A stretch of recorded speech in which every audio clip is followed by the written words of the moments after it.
Okay, Sean.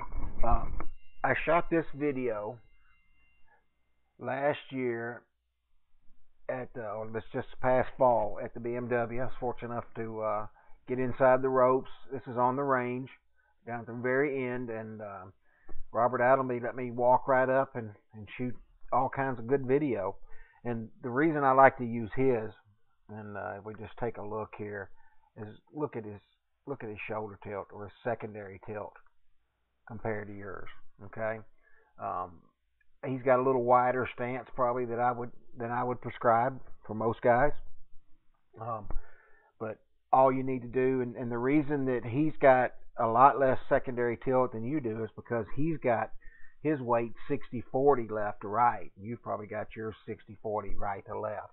So what I would have you do, stand upright, hold the club up in front of you, and just bump your hips just a little bit, 55-45, 60-40 to the left, and then just bow from the hips. There's always going to be a little tilt because your left hand rides lower than your right. Another thing I want to point out is that left hand is entirely too strong. You're going to have to weaken that a little bit, or you're always going to fight to keep that club face square.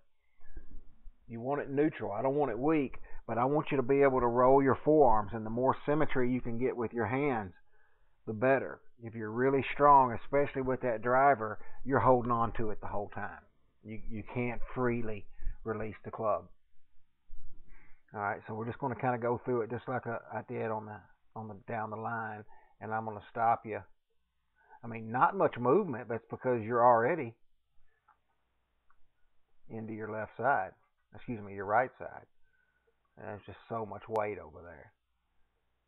I'm a big centered pivot guy, and I don't care if you move just a little bit with your driver into your right side, but you've just sat up with all your weight there.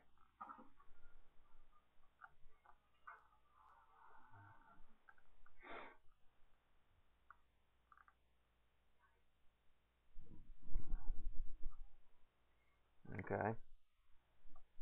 So here we are at P2. Going to carry it on up to P3. All right, and really look. Now it's hard to see. I wish I could move this camera a little bit, but if you look at the position of Robert's club face and then look at yours, look how shut that is, right there, dead shut. That all started with your grip. Get to the top, dead shut. Take him to the top. Look at that. Look how much club face we can see here as opposed to what we can see on yours. He can release from there. You can't. You got to hold on to it the whole time.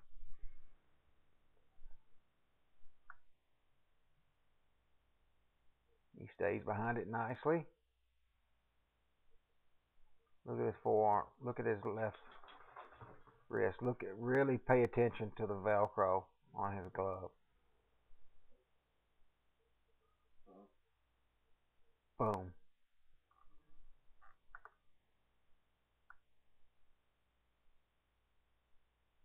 Good impact position right there. Really good. But you just got to hang on for dear life. I really like that, though. That's one of your better swings.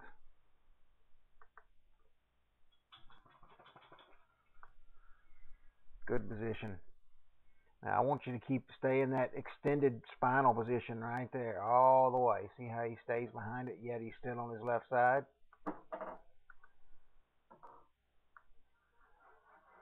Alright. Now notice how you came right upright into a flexion position, and he's still more extended.